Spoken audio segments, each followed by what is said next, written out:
Okay. तर AZ900चं section 2 त्याच्यातलं जे शेवटचं सबसेक्शन आहे 2.4 ते आपण या व्हिडिओमध्ये बघणार आहोत. त्याच्यात टोटल 8 पॉईंट्स आहेत. त्यातले 4 मी आत्ता या व्हिडिओमध्ये कव्हर करणार आहे आणि 4 आपण त्याच्या पुढच्या व्हिडिओमध्ये करू. ठीक आहे. तर सेक्शन 2.4 बेसिकली आयडेंटिटी, ॲक्सेस आणि सिक्युरिटी रिलेटेड सगळे टॉपिक्स याच्यामध्ये आहेत. Describe Azure identity, access and security. Subsection 2.4 शेवटचं सेक्शन सेकंड सेक्शनमधलं. ओके. तर Azure AD, domain services, SSO, multifactor authentication, external identities, conditional access, अशा गोष्टी याच्यामध्ये आहेत. सिक्युरिटीमधली सगळ्यात महत्त्वाची कन्सेप्ट जर पहिल्यांदा कुठली समजून घ्यायची असेल तर ऑथेंटिकेशन आणि ऑथरायझेशन. बऱ्याच लोकांचं त्याच्यामध्ये कन्फ्युजन असतं किंवा क्लॅरिटी नसते. We can put it other way round की 2 आस्पेक्ट आहेत त्याच्यामध्ये, ऑथेंटिकेशन आणि ऑथरायझेशन. सो ऑथेंटिकेशन काय is the process of proving that you are who you say you are. तुम्ही जे म्हणताय तेच तुम्ही आहे का, हे प्रूव्ह करण्याची जी प्रक्रिया आहे तिला ऑथेंटिकेशन म्हणतात. आणि ऑथरायझेशन म्हणजे काय is the act of granting and authenticated party permission to do something. पहिला टॉपिक आयडेंटिटीशी रिलेटेड आहे आणि दुसरा टॉपिक ॲक्सेसशी रिलेटेड आहे. तर ही काय म्हणतात त्याला अगदी कॉमन गोष्ट आहे. आपण दैनंदिन जीवनामध्ये तेवढ्या ग्रॅन्युलर लेव्हलला जाऊन बघत नाही त्याच्याकडे, पण त्याची अक्षरशः म्हणजे तुम्हाला हजारो उदाहरणं सापडतील ऑथेंटिकेशन आणि ऑथरायझेशन. आता समजा तुम्ही रेल्वेने प्रवास करताय, अगदी कॉमन उदाहरण घ्या. रेल्वेने प्रवास करताय तुम्ही, IRCTCच्या वेबसाईटला जाऊन तिकीट बुक केलेलं आहे. आणखीन डेक्कन क्वीनने चालेल, डझंट मॅटर, कुठल्या तरी ट्रेनने चाललेला आहे. तर तिथं काय होतं की चेकर येतो आणखीन तो तुमचं आयडेंटिफिकेशन विचारतो. म्हणजे तुमचं काहीतरी पॅन कार्ड वगैरे काहीतरी any government agreed identification proof जे असतं ते तो मागतो. किंवा तुम्ही ज्या क्रेडिट कार्डने बुकिंग केले ते क्रेडिट कार्ड तुमच्याकडं असणं आवश्यक असतं. That kind of thing. ते झालं आयडेंटिफिकेशन. त्याच्यानंतर तो काय चेक करतो, तर हे आयडेंटिफिकेशन झालं. आता मी ऑथरायझेशनकडे येतो. त्याच्यानंतर तो काय चेक करतो की तुम्ही ज्या क्लासचं बुकिंग केलेलं आहे त्याच क्लासच्या डब्यात बसला आहे का, हे पण ते बघतात. म्हणजे बुकिंग जनरलचं करायचं आणखीन AC मध्ये जाऊन बसायचं असं चालत नाही. तर दॅट इज ऑथरायझेशन्स. म्हणजे तुम्ही ऑथराइज्ड आहात का त्या कंपार्टमेंटमध्ये बसायला, दॅट इज ऑथरायझेशन. तर हे अगदी सिम्पल, सरळ, साधी आणि सोपी गोष्ट आहे. म्हणजे कसं मोस्ट कॉमनली काय होतं, दोन्ही घटना एकदम घडतात म्हणून आपण त्या एकत्रच बघायची आपल्याला सवय लागलेली. पण त्यातला बारीक डिफरन्स लक्षात आला तर तुमच्या लक्षात येईल. समजा SQL सर्व्हर वापरत असाल तर तुम्ही युजर ID पासवर्ड वापरता, आणखीन लॉग इन करता. लॉग इन केल्यानंतर एका SQL सर्व्हरला तुम्ही लॉग इन केलं की त्याच्यामध्ये 10, 15, 20 असे कितीही डेटाबेसेस असू शकतात. त्यातल्या काही डेटाबेसला तुम्हाला ॲक्सेस असेल, काही डेटाबेसला तुम्हाला ॲक्सेस नसेल. तर दॅट बिकम्स ऑथरायझेशन. बरोबर आहे. हे समजा SQL सर्व्हरचं झालं. त्याच्यानंतर समजा वेबसाईटला लॉग इन केलं, कुठल्या तरी युजर ID पासवर्ड टाकला, एखाद्या वेबसाईटला तुम्ही लॉग इन झाला. तर तुम्ही ॲडमिन असाल तर तुम्हाला वेगळा मेनू दिसतो. तुम्ही जर ऑर्डिनरी युजर असाल तर तुम्हाला वेगळा मेनू दिसतो. तुम्ही फायनान्स डिपार्टमेंटमध्ये कामाला असाल, आणखीन तुमच्या कंपनीच्या वेबसाईटला लॉग इन केलं तर तुम्हाला वेगळा मेनू दिसेल. सेल्स, परचेस, मॅन्युफॅक्चरिंग अशा कुठल्या तरी वेगळ्या डिपार्टमेंटला असेल तर तुम्हाला वेगळा मेनू दिसेल. So that is authorisation. तर अगदी साधी, सरळ आणि सोपी कन्सेप्ट आहे. ओके. सिक्युरिटीची सगळ्यात फंडामेंटल गोष्ट ती आहे. तर त्याचे सिक्युरिटी आणखीन आयडेंटिटी मॅनेजमेंट आणखीन हे याच्या संदर्भात ॲज्युअरमध्ये जे प्रॉडक्ट्स आणि सर्व्हिसेस आहेत त्याच्याविषयी हा टॉपिक आहे बेसिकली. ओके. तर Azure Active Directory is the Microsoft's cloud-based identity and access management service which helps your employees sign in and access the resources in internal आणि एक्सटर्नल दोन्ही रिसोर्सेसमध्ये. Internal resources such as apps on your corporate network और custom cloud apps किंवा external resources such as Microsoft 365, the Azure portal and many SSAS apps. Okay, तर Azure eddy हे काय म्हणतात अत्यंत प्रायमरी आणि अत्यंत फेमस असं प्रोडक्ट आहे. आणखीन सगळ्यात महत्त्वाची नोट जी खाली मी लिहून ठेवलेली आहे ती की Azure AD is radically different product from active directory as we know it. Okay, तर active directory more or less सगळ्या एंटरप्राइज युजर्सना माहिती असेल. जे मोठ्या कंपन्यांमध्ये काम करतात त्या सर्व लोकांना ॲक्टिव्ह डिरेक्टरी ऑलरेडी माहीत असेल. ॲक्टिव्ह डिरेक्टरी म्हणजे काय की जे तुमची कुठली XYZ.com कंपनी असेल तिचं एक डोमेन असतं, त्याला डोमेन सर्व्हर असतो. त्या डोमेन सर्व्हरवरती ॲक्टिव्ह डिरेक्टरी नावाचं प्रोडक्ट असतं. आणखीन त्या प्रॉडक्टमध्ये तुम्हाला ऑर्गनायझेशनल युनिट्स अशी पूर्ण हायरार्की तयार करता येते. आणखीन त्या हायरार्कीमध्ये तुम्हाला युजर्स क्रिएट करतात, त्यांना पासवर्ड देत येतात, त्यांना पासवर्डचे काय म्हणतात त्याला रिस्ट्रिक्शन्स लावता येतात की अक्षर असलंच पाहिजे, स्पेशल कॅरेक्टर असलंच पाहिजे, password expires after 90 days, password never expires वगैरे वगैरे बरंच काय काय आहे ते ॲक्टिव्ह डिरेक्टरीमध्ये. ओके, आणखीन ती ॲक्टिव्ह डिरेक्टरी तुम्हाला क्वेरी पण करता येते. हे सगळा प्रकार ॲक्टिव्ह डिरेक्टरीमध्ये आहे. तर झालं काय, ते ॲक्टिव्ह डिरेक्टरी हे जे ते मायक्रोसॉफ्टचं प्रॉडक्ट आहे ते फेमस आहे. त्यांनी काय केलं की टर्मिनॉलॉजी वेगळी नको, हे लक्षात घ्या, मार्केटिंग टर्मिनॉलॉजी वेगळी नको म्हणून त्यांनी जे cloud based user name password identity provider त्यांनी तयार केलं आहे त्याचं नाव त्यांनी ॲज्युअर ॲक्टिव्ह डिरेक्टरी असं ठेवलेलं आहे. त्या ॲक्टिव्ह डिरेक्टरीचा विंडोज सर्व्हरवरती असलेल्या पारंपरिक ॲक्टिव्ह डिरेक्टरीशी काहीही संबंध नाही. ही गोष्ट क्लिअर लक्षात ठेवा बरं का, कारण पारंपरिक ॲक्टिव्ह डिरेक्टरी जेवढे फीचर्स देते ते हे फीचर्स याच्यामध्ये नसतात. हे लक्षात ठेवा, फार महत्त्वाचं आहे ते, कारण हे अगदी कॉमन कन्फ्युजन आहे, कारण नाव सेम ठेवतात म्हणून. आता थोडासा विषय ताणायचा म्हटलं तर मी तुम्हाला हेही सांगू शकतो याच्यामध्ये की हे जे ॲक्टिव्ह हा शब्द आहे हा सुद्धा तसाच आहे ॲक्च्युली. मार्केटिंग एक काळ होता, त्या काळात मायक्रोसॉफ्टमधले काहीही प्रॉडक्ट असले की ते एक ॲक्टिव्ह असा शब्द ॲड करायचे.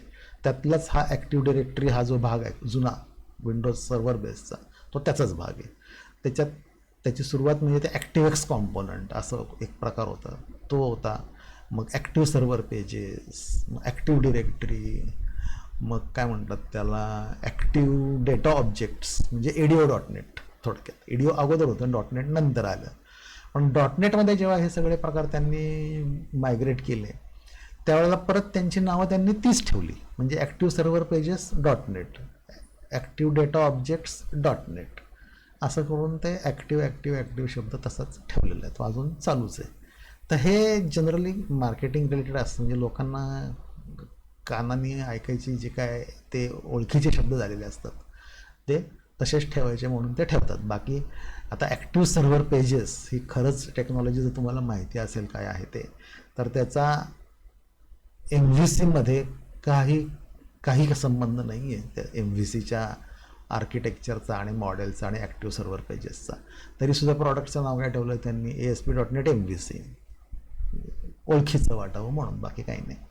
आणि तो एक भाग झाला. आणि दुसरा कॉर्पोरेट लेवलला हा एक प्रॉब्लेम असतो की नवीन प्रत्येक येणाऱ्या प्रॉडक्टला नाव काय द्यायचं हा एक इश्यू असतोच, म्हणून आपलं ओळखीचं नाव तेच घ्यायचं आणखीन ते कंटिन्यू करायचं. एनिवे थोडं विषयांतर झालं आणि ठीक आहे, पण इतिहास हा माहीत असणं पण थोडं आवश्यक असतं असं मला वाटतं, म्हणून मी ते थोडं इथं एक्सप्लेन केलं, चान्स मिळाला म्हणून. ठीक आहे, तर ते असं आहे. तर हे ॲज्युअर हे फक्त आयडेंटिटी मॅनेजमेंट सर्व्हिस आहे क्लाउड बेस्ड. ओके, त्याच्यानंतर Azure active directory domain services, परत शब्द वापरला आहे त्यांनी active directory domain services, enables use of managed domain services such as Windows domain join, group policy, LDAP आणि हे काय Kerberos authentication without having deploy, manage and patch domain controllers. आत्ता मी तुम्हाला 2 मिनिटापूर्वी सांगितलं की ऑन प्रिमायसेस विंडोज सर्व्हर असायची, आणखीन त्याच्यावरती ॲक्टिव्ह डिरेक्टरी असायची आणि ती खरी ॲक्टिव्ह डिरेक्टरी. तर ॲक्टिव्ह डिरेक्टरी डोमेन सर्व्हिसेस म्हणजे काय, तर ते जे विंडोज सर्व्हर मी तुम्हाला म्हटलं की ज्याच्यावरती ऑन प्रिमायसेस डोमेन कंट्रोलर्स असतात ते डोमेन कंट्रोलर्स तुम्ही ॲज्युअरवरती टाकू शकता. That becomes your active directory domain services. मग त्यात तुम्हाला तुमची आपली पारंपरिक ॲक्टिव्ह डिरेक्टरी जी असते ती ह्या सर्व्हिसेसवरती तुम्हाला कन्फिगर करता येऊ शकते. म्हणून त्याच्यामध्ये लिहिलं आहे की ते ग्रुप पॉलिसी, LDAP हे जे आहे सगळा प्रकार हा सगळा जुन्या ॲक्टिव्ह डिरेक्टरीमध्ये, पारंपरिक ॲक्टिव्ह डिरेक्टरीमध्ये आहे. ग्रुप पॉलिसी वगैरे जो प्रकार आहे तो आहे त्याच्यामध्ये. तो तुम्हाला क्लाउडवरती करायचा असेल तर तुम्हाला ॲक्टिव्ह डिरेक्टरी डोमेन सर्व्हिसेस वापरून सेम प्रकार क्लाउडवरती करू शकता. ओके. त्याच्यानंतर आयडेंटिटी आणि ॲक्सेस रिलेटेड ज्या गोष्टी आहेत, काही बेसिक कन्सेप्ट्स आहेत या, की single sign on, multifactor authentication आणि कंडिशनल ॲक्सेस. तर सिंगल साइन ऑन म्हणजे काय, तर एकदाच लॉग इन करायचं, आणखीन वेगळ्या वेगळ्या ॲप्लिकेशन्स त्याच्यामध्ये वापरता आल्या पाहिजे. Single sign on means user doesn't have to sign in to every application they use. The user logs in to once and that credential is used for the multiple applications. Single sign-on based on authentication system are often called modern authentication. जे लोक Windows authentication वापरून कंपनीच्या लॅपटॉपला log in करतात त्यांच्या हे अगदी काय म्हणतात त्याला कॉमन गोष्ट आहे. त्यांना विंडोज ऑथेंटिकेशन वापरून जर कुठली वेबसाईट ॲक्सेस करायची असेल कंपनीच्याच डोमेनमधली तर ती डायरेक्ट त्यांना ॲक्सेस होते, आणखीन त्यांना लॉग इन करायची गरज पडत नाही. ती IISमध्ये जर कन्फिगर केलेली असेल विंडोज ऑथेंटिकेशन तर ब्राउझर काय करतो, ते जे आयडेंटिटी आहे, ज्या आयडेंटिटीनं तो माणूस त्या लॅपटॉपला लॉग इन झालेला आहे ते आयडेंटिटी डायरेक्ट IISला बिहाइंड द सीन्स पाठवून देतं. ती ऑथेंटिकेट होते परत एकदा ऑफकोर्स ADमध्ये, डोमेन कंट्रोलरमध्ये. आणखीन तुम्हाला ती कंपनीच्या इंटरनेटमधली साईट दिसायला सुरुवात होते. तर इथं तुम्ही युजर आणि पासवर्ड परत टाकत नाही, तुमचं जे आयडेंटिटीचं टोकन असतं ते पाठवलं जातं. त्याला सिंगल साइन ऑन म्हणतात. ओके. त्याच्यानंतर आपण बघूया मल्टीफॅक्टर ऑथेंटिकेशन. ओके. तर मल्टीफॅक्टर ऑथेंटिकेशन म्हणजे काय, की पारंपरिकरित्या आपण युजर आणि पासवर्ड टाकून एखादी गोष्ट म्हणजे साईट किंवा काही ॲक्सेस करत होतो आत्तापर्यंत. त्याच्यामध्ये अजून डबल लेअर ऑफ सिक्युरिटी म्हणून मल्टीफॅक्टर ऑथेंटिकेशन हा प्रकार इंट्रोड्यूस केलेला आहे आता. तर त्याच्यात कसं असतं की multifactor authentication works by requiring 2 or more, 2 हे सगळ्यात महत्त्वाचं, 2 किंवा त्याच्यापेक्षा जास्त of the following authentication methods. आपली पारंपरिक पिन और पासवर्ड ती मेथड आहेच त्याच्यामध्ये. In addition to that trusted device, आणखीन बायोमेट्रिक म्हणजे आयरिस स्कॅन किंवा काय म्हणतात त्याला बोटाचे ठसे वगैरे वगैरे वगैरे, ते बायोमेट्रिक झालं. आणखीन ट्रस्टेड डिव्हाइस म्हणजे मोबाईल फोन तुमचा असेल किंवा टॅबलेट असेल किंवा लॅपटॉप असेल किंवा काही, म्हणजे ते डिव्हायसेस पण आता रजिस्टर करायची सोय झालेली आहे. तर ते त्याच्यामध्ये येतं. तर यात जनरली कसं असतं की बहुतेक एंटरप्राइज ॲप्लिकेशन म्हणजे एंटरप्राइज याच्यामध्ये एन्व्हायरमेंटमध्ये असणाऱ्या लोकांना हे सगळं आता ऑलरेडी माहिती असेलच, कारण बहुतेक आता सगळ्याच कंपन्यांनी मल्टीफॅक्टर ऑथेंटिकेशन प्रकार चालू केलेला आहे. तर त्याच्यामध्ये कसं असतं की तुम्ही युजर आणि पासवर्ड टाकून ऑथेंटिकेट केलं स्वतःला. समजा तुम्ही घरी आहात, आणखीन ओपन नेटवर्कवरती आहात आणि कंपनीचा लॅपटॉप वापरताय आणि कंपनीच्या VPNला कनेक्ट करायचा प्रयत्न करताय, तर तुम्हाला युजर आणि पासवर्ड कंपनीनं प्रोव्हाइड केलेला असतो तो तुम्हाला द्यावा लागतोच. पण जर मल्टीफॅक्टर ऑथेंटिकेशन कन्फिगर केलेलं असेल समजा, तर तुम्हाला एक फोन कॉल येतो. ओके. तर त्यात 2 प्रकार आहेत, परत फोन कॉल येतो किंवा SMS आला तर तुम्हाला एक नंबर येतो, ऑथेंटिकेशन कोड येतो तुम्हाला एक, आणखीन तो कोड परत तुम्हाला टाईप करावा लागतो.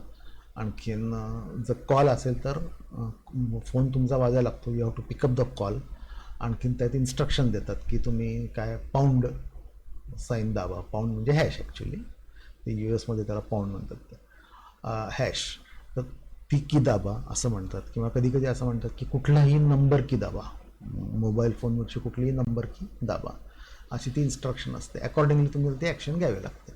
अकॉर्डिंगली तुम्ही ती ॲक्शन घेतली की ते ऑथेंटिकेशन पास होऊन जातं. आणखीन you proceed with that whatever you are accessing, ते साईट असेल किंवा VPN असेल किंवा जे काय असेल ते, किंवा VDI ॲक्सेस करत असाल म्हणजे व्हर्च्युअल मशीन किंवा VDI ॲक्सेस करत असाल ते सगळं. तर ते मल्टीफॅक्टर. तर त्यात कसं असतं की युजर आय डी तुम्हाला ऑलरेडी माहिती आहे, तुमचा पासवर्ड तुम्हाला माहिती आहे, पण जे ट्रस्टेड डिव्हाइस म्हटले ते म्हणजे तुमचा फोन, तो फोन पण तुम्ही रजिस्टर करून ठेवलेला असतो त्या MFA ऑथेंटिकेशनमध्ये. तर त्यात तो नंबर तुम्ही सांगून ठेवलेला असतो, म्हणून ते डिव्हाइस तुमच्याकडे आहे हे तुम्हीच सांगून ठेवलेलं असतं. त्या डिव्हाइसवरती येणारा फोन किंवा SMS तो तुम्हाला मिळतो. आणखीन तो तुम्हाला मिळाला आहे का नाही ते ऑथेंटिकेट होतं. म्हणून ते मोर दॅन काय म्हणतात 1 वे म्हणून 2 वे ऑथेंटिकेशन म्हणून मल्टीफॅक्टर ऑथेंटिकेशन. बाकी काही नाही त्याच्यामध्ये. आणखीन बाकीचे पण हे आहेत. आणखीन ट्रस्टेड डिव्हाइसमध्ये मोबाईल फोन आलं किंवा तुमचे डिव्हाइस पण रजिस्टर करून ठेवलेले असू शकतात आणि तुम्ही त्या डिव्हाइसवरनं जर ती सिस्टीम ॲक्सेस करू शकत असाल तरच तुम्हाला ॲक्सेस मिळतो, नाही तर मिळत नाही, असा तो प्रकार आहे. त्याच्यानंतर conditional access is extension of multifactor authentication.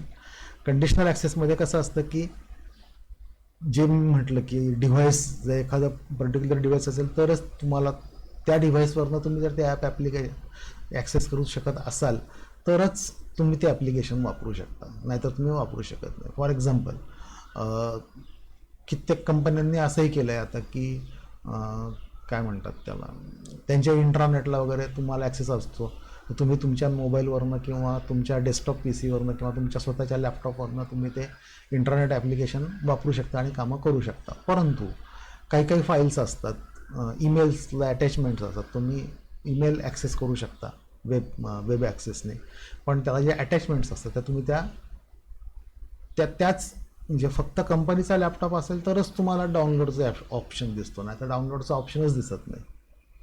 हे जे आहे ह्याला कंडिशनल ॲक्सेस म्हणतात. ओके, तर हाऊ इट वर्क्स बेसिकली, तर मोर ऑर लेस म्हणजे graphical representation of how it works is this. तर युजर आणि त्याचं लोकेशन, ते डिव्हाइस कुठलं आहे ते, आणखीन ॲप्लिकेशन किंवा रिअल टाईम रिस्क, ही कोणीही या सगळ्याला ते काय म्हणतात त्याला, anything that is trying to access the application or service. तर ते काही असू शकतं, डिव्हाइस असू शकतो, माणूस असू शकतो, काही ॲप्लिकेशन असू शकतं, कारण ॲप्लिकेशन पण behind the scenes log in करू शकतं. बरोबर आहे.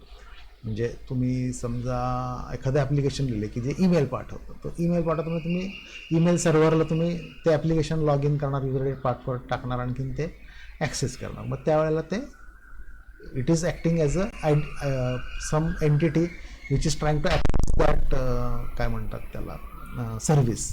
मग त्यावेळेला त्याची आयडेंटिटी ही anyone who is trying to access the service basically. मग तो माणूसच असेल असं काही नाही. पारंपरिकरित्या आपण ते माणूस म्हणजे फिजिकल युजर आहे असं समजायचो, आणि मॉडर्न एंटरप्राइज ॲप्लिकेशन ती कन्सेप्ट राहिलेली नाही. आता anything can be trying to access anything else, म्हणून तिथं मध्ये ते एक ऑथेंटिकेशन हा प्रकार आलाच. आणि व्हेरीफाय एव्हरी ॲक्सेस अटेम्प्ट, तर त्याच्यामध्ये पारंपरिकरित्या जर तुम्ही कन्फिगरेशन केलेलं असेल तर हे जे काही युजर डी पासवर्ड हा टाकतोय हा इथून ते इकडं आतमध्ये जातं, त्याच्यानंतर इथे अलाव ॲक्सेस लिहिलेलं आहे. बरोबर आहे. पण जर तुम्ही मल्टीफॅक्टर ऑथेंटिकेशन इथं कन्फिगर करून ठेवलेलं असेल तर ते ॲक्टिवेट होतं. आणखीन आत्ता जे मी तुम्हाला म्हटलं की फोन येणार किंवा SMS येणार, तो प्रकार इथं ऑथेंटिकेट केला जातो. तो झाला तर तुम्हाला पुढचं ॲक्सेस केला जातो. मल्टीफॅक्टर ऑथेंटिकेशन असेल तर पहिलं ते ॲक्टिवेट होतं, ते पास झालं तर तुम्ही इकडे जाऊ शकता. मल्टीफॅक्टर ऑथेंटिकेशन कन्फिगर केलेलं नसेल तर तुम्ही या मार्गाने जाता अलाव ॲक्सेसवरून आणि इकडे जाता. बरोबर आहे. आणखीन हे सगळा हाही प्रकार नाही झाला आणि हेही ऑथेंटिकेशन जर फेल गेलं मल्टीफॅक्टर ऑथेंटिकेशन तर block access by default. Okay, हे तुमचा ॲप आणि डेटा इकडे असतो, हे ऑथेंटिकेशन इकडे होतं. आणखीन ऑथेंटिकेट होणारी जी आयडेंटिटी किंवा एंटिटी आहे हे सगळे या बाजूला आहेत. ओके, तर फार काय अवघड नाही आहे कन्सेप्च्युअल लेवलला. I hope it is very simple to understand. हे आहे तर 2.4 मधला आहे. पहिले 4 टॉपिक आपण आत्ता बघितले, उरलेले 4 टॉपिक आपण पुढच्या व्हिडिओमध्ये बघू. ओके, चलो.